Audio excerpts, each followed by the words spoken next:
Oh, not just Finn, but obviously the side and the reinvention, and they're probably one of the most imaginative teams in international rugby at the minute. What they can do and the individuals they have, Finn being at the forefront of that. I don't think we're going to stop charging down tens or attempting to charge down tens. You know, all teams trying to do the same. And he's a big part of them. We know he's got a bag of tricks and can turn the game in a sixpence. But like I say, they're an imaginative team. It's not just on any individual, and we're well aware of that. Is the key then not to get sucked into sort of a loose battle,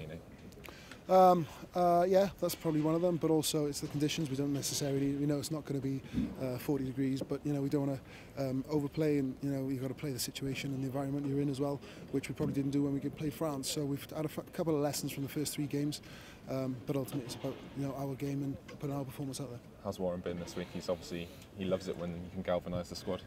Yeah, he's been his unflappable self, and like Gareth said, I think he's galvanised from the top down, and a lot of the players have done it from the bottom up, and that's what we need.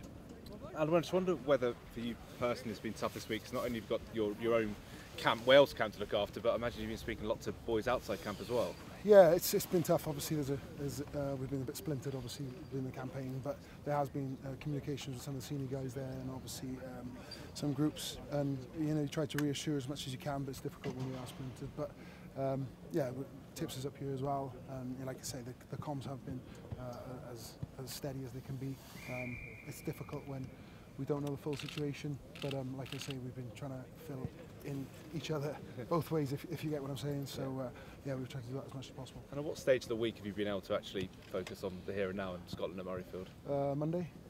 I think it's two-pronged. Whatever career you're in, there's always going to be, we're fortunate if we get on the field and off the field. Whatever career you're in, you always have other distractions, and ultimately we're professional. We focus on the rugby, which is a lot of the time the easy bits. We're not politicians, so we don't have to really delve too much into that. And like I say, all the answers we probably need, or hopefully need, and hopefully get, will be post-Six Nations. On 2017 aside, your record against Scotland is specific stand thing. What do you put that down to? I don't know about that. I think with decent performance last year, we still felt the autumn was a really dangerous game for us. We knew a bit about the side, but obviously they didn't have some guys there. So it's always about the next one. Pardon the cliche. I know you long enough to know that I'll always pull a few out, but it's always down to the next one, and we find ourselves up here, like I say, in what's becoming one of the best stadiums to play in, the best atmospheres, and we've got to answer that. Does the recent history give you a bit of a mental edge? You guys know how to win this fixture?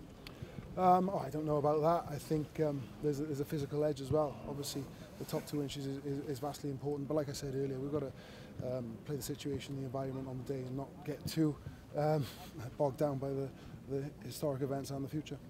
Final question, please. We'll be all done. Brilliant. Thank you very much, guys. Cheers, guys. Thank you.